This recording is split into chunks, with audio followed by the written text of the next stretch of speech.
हरे कृष्णा। राधे राधे। आप सभी को निर्जला एकादशी की हार्दिक शुभकामनाएं।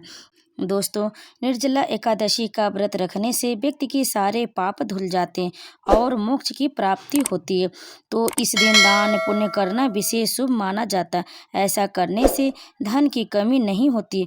माना जाता है कि व्यास जी के कहने पर भीम ने निर्जला एकादशी का व्रत रखा था। इसी के चलते इस एकादशी को भीमसेनी एकादशी भी कहा जाता है। भीम ने इस एकादशी का व्रत मोक्ष की प्राप्ति के लिए रखा था।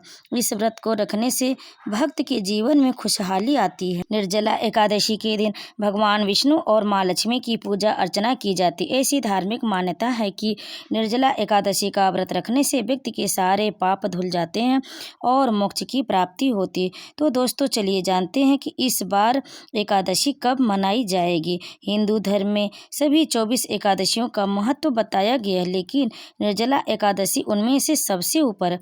ऐसी धार्मिक मान्यता है कि सिर्फ एक निर्जला एकादशी का व्रत रखने से 24 एकादशियों का फल मिलता है। निर्जला एकादशी को भीमसेनी एकादशी भी कहा जाता है। इस दिन भगवान विष्णु और माँ लक्ष्मी की पूजा अर्चना की जाती है। तो चलिए जानते हैं कि इस साल कब निर्जला एकादशी का व्रत रखा जाएगा। तो इस साल निर्जला एकादशी 2 दिन मनाई जाएगी। पहले दिन स्मार्त निर्जला एकादशी का व्रत और दूसरे दिन वैष्णव निर्जला एकादशी का व्रत रखा जाएगा। हिंदू पंचांग के मुताबिक एकादशी की तिथि 6 जून 2025 को रात 2:15 से शुरू होकर 7 जून को सुबह 4:47 पर समाप्त होगी। उदया तिथि के मुताबिक निर्जला एकादशी का व्रत 6 जून 2025 को ही रखा जाएगा।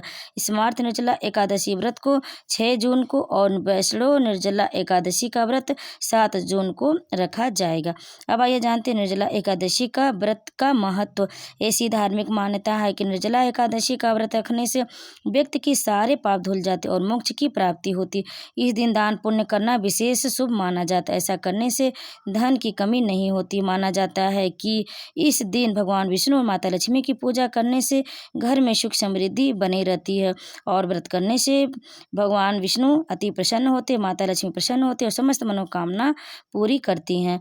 तो आइए जानते हैं निर्जला एकादशी व्रत की पूजा विधि। निर्जला एकादशी के दिन भगवान विष्णु और माँ लक्ष्मी की पूजा की जाती। इस दिन ब्रह्म मुहूर्त में उठकर स्नान करें और साफ सुथरे पीले वस्त्र धारण करें। इसके बाद विष्णु भगवान को ध्यान करते हुए व्रत का संकल्प लें। फिर भगवान विष्णु और माँ लक्ष्मी जी की मूर्ति लकड़ी की चौकी पर स्थापित करें। इसके बाद विधि विधान से पूजा करें। भगवान विष्णु को पीले फल और माँ लक्ष्मी को खीर का भोग लगाएं। भगवान विष्णु को पंजीरी का भोग जरूर लगाएं, उन्हें यह अति प्रिय है। फिर उसके बाद ओम नमो भगवती वासुदेवाय नमः का जाप करें। रात को दीपदान जरूर करें। निर्जला एकादशी की अगले दिन ब्रह्म मुहूर्त में उठें और स्नान करने के बाद जरूरतमंदों को दान दें। इसके बाद पारण करें और सभी को प्रसाद खिलाएं। अब आइए जानते हैं निर्जला एकादशी के दिन कुछ काम नहीं करना चाहिए। चलिए जानते हैं कौन से कार्य न करें। निर्जला एकादशी के दिन तुलसी जी को स्पर्श न करें। अगर विष्णु जी को तुलसी जी चढ़ानी है पत्तियां, तो आप एक दिन पहले ही तोड़कर रख लें।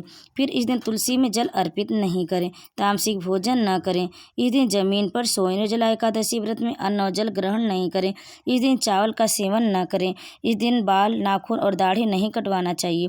निर्जला एकादशी के दिन नमक का सेवन नहीं करना चाहिए। अब आइए जानते हैं निर्जला एकादशी के व्रत के पारण का शुभ समय। निर्जला एकादशी व्रत पारण हरिवासर समाप्त होने के बाद ही किया जाता है।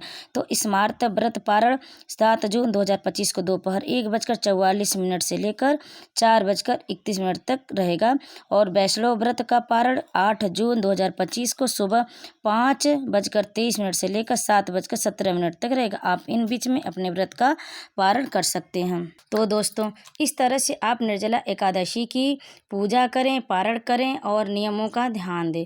तो दोस्तों, एक बार आपको फिर से बता देते हैं कि निर्जला एकादशी की पूजा कैसे करें। सरल विधि के तरीके से आपको बता देते हैं। तो सबसे पहले आप एक पाटा ले लें, फिर उस पर पीला रंग का वस्त्र बिछा लें, फिर कुछ फूल और चावल का अक्षत डालकर भगवान विष्णु की प्रतिमा को स्थापित कर लें।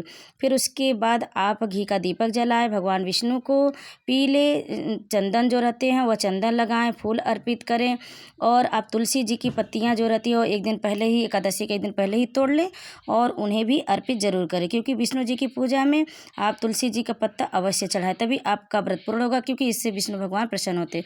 फिर उसके बाद घी का दीपक जलाएं और एक कलश में थोड़ा जल भर कर रखें। उस जल को आप सुबह में आप तुलसी जी के गमले में डाल दें। फिर उस प्रकार आप पूजा करें। पूजा पूरा अच्छी तरह से संपन्न करने के बाद, धूप बत्ती जलाने के बाद आप निर्जला एकादशी की कथा पढ़ें, सुनें। फिर उसके बाद आप आरती कर लें, भगवान विष्णु की आरती कर लें, फिर सभी को आरती दिखाएं। इस तरह से आप सरल तरीके से भी आप विष्णु भगवान की पूजा कर सकते हैं। पूजा में अगर हो सके तो आप केले के पत्ते भी जरूर शामिल कर सकते हैं। केले के पत्ते रख के अगर भगवान विष्णु की पूजा करते हैं तो भी बहुत ही अच्छा माना जाता है, क्योंकि केले की जड़ में भगवान विष्णु का वास होता है। तो आप केले का भी गमला या छोटा सा है तो उसे भी रख कर आप विष्णु भगवान समक्ष उनकी भी पूजा कर सकते हैं। और हो सके तो आप पीले रंग का ही फूल चढ़ाएं, क्योंकि भगवान विष्णु को पीले रंग ही बहुत पसंद है। तो आप पीले रंग के फल, फूल, मिठाई जो भी रहती आप पीले रंग के भोग में अर्पित करें। और इस व्रत में बिल्कुल निर्जला रहा जाता है, पानी भी नहीं पिया जाता है। तो इस बात का ध्यान रखें। निर्जला एकादशी इसी नाम से ही प्रतीत होता है कि बिना जल के व्रत। अब यह व्रत बहुत कठिन होता है, इसलिए ध्यानपूर्वक इस व्रत को निभाएं और ध्यानपूर्वक भगवान विष्णु का मन में स्मरण करते रहें। आप दिन भर मन में भगवान विष्णु के मंत्रों का जाप करते रहें। ओम नमो भगवते वासुदेवाय। इस तरह से आप उनका ध्यान और उनका स्मरण करना बहुत ज़रूरी होता है, क्योंकि आप उनका व्रत रख रहे हैं, तो इसलिए आप ध्यानपूर्वक उनका ध्यान, उनका स्मरण करते रहें। फिर शाम के समय भी आप विष्णु भगवान के समक्ष घी का दीपक अवश्य जला लें और तुलसी जी के पास भी दीपक जलाएं। इस तरह से आप शाम के समय भी पूजा आरती आप कर लें, ताकि आपका व्रत पूर्ण हो। फिर सुबह में द्वादशी लगने के बाद भी अपने व्रत का पारण करें। तो इस तरह से आपका निर्जला एकादशी व्रत पूर्ण हो जाएगा। तो दोस्तों, अगर आपको हमारी जानकारी पसंद आई होगी तो वीडियो को लाइक कर दीजिएगा, शेयर करिएगा और कमेंट में विष्णु भगवान की जय अवश्य लिखिएगा। और हमारे चैनल को सब्सक्राइब जरूर कर लीजिएगा। आप सभी पर विष्णु भगवान की कृपा सदैव बनी रहे। तो प्रेम से बोलिए विष्णु भगवान की जय।